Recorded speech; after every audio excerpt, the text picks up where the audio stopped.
باپ اور بیٹا روح القدس کے نام پر آمین۔ مسیح خداوند میں آپ سب کو سلام۔ قدوس باپ، میں تیرا شکر کرتا ہوں آج کے دن کے لیے میرے خداوند خدا، جس طرح رات بھر اپنے حفاظت نگہبانی میں رکھا، دن بھر اپنے حفاظت نگہبانی میں رکھ۔ آسمانی باپ، تو دلوں کو گردوں کو جانتا ہے۔ پیر خداوند خدا، تو میری چھوٹی سی دعا کو سن اور قبول کر۔ خداوند رحم کر، خداوند فضل کر۔ اے آسمانی باپ، تو جو آسمان پر ہے، تیرا نام پاک مانا جائے۔ تیری بادشاہت، تیری مرضی جیسے آسمان پہ پوری ہوتی ہے، زمین پر بھی ہو۔ ہمارے روز کی روٹی آج ہمیں دے، جس طرح ہم اپنے قصورواروں کے قصور معاف کرتے، ہمارے قصور ہمیں معاف کر۔ ہمیں آزمائش میں نہ پڑنے دے، بلکہ برائی سے بچا، کیوں جو بادشاہت، قدرت اور جلال ہمیشہ تیرا ہے، آمین۔ فرشتے کا سلام، سلام اے مریم پر فضل، خداوند تیرے ساتھ، تو عورتوں میں سے مبارک تیرے پیٹ کا پھل یسوع۔ اے مقدسہ مریم، خدا کی ماں، ساڑے گناہ گاروں کے واسطے دعا کر، اب اور موت کے وقت، آمین۔ جلال باپ اور بیٹا روح القدس کا ہو، جیسا ابتدا میں تھا، اب اور ہمیشہ رہے گا، آمین۔ باپ اور بیٹا روح القدس کے نام پر، آمین۔ زندہ خداوند کا زندہ کلام۔ آستر کی کتاب۔ آستر نامی ایک خدا پرست عورت کو شاہ فارس اکشورش کے عہد حکومت میں ملکہ کی مذلت نصب ہوئی۔ اس کتاب میں اس کے چند حالات زندگی اس مقصد سے بیان کیے گئے کہ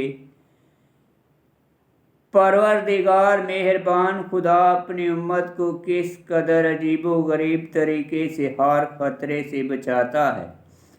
کتاب کا مقصد عید فریم کا تاریخی پس منظر اور اہمیت بیان کرنا ہے۔ کتاب کے دو متن موجود ہیں، ایک عبرانی اور دوسرا یونانی۔ مفسرین کی رائے غالباً یہ ہے کہ اصلی عبرانی اور موجودہ یونانی متن ایک جیسے تھے، جس سے وہ دو حصے علیحدہ کیے گئے، جن میں خداوند تعالیٰ کا ذکر ہے، تاکہ ایسا نہ ہو کہ جب یہ کتاب عہد فریم کی دنیاوی خوشیوں کے درمیان پڑھ کر سنائی جائے تو مبارک نام کی بے حرمتی ہو۔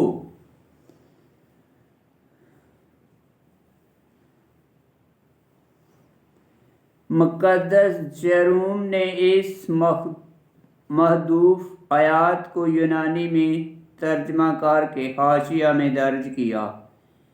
جس طرح حسیب ذیل ترجمہ میں بھی ظاہر ہے، آستر نے اپنی شاہی حیثیت اور رتبہ کو استعمال کر کے اپنی قوم کو تباہی اور ہلاکت سے بچایا۔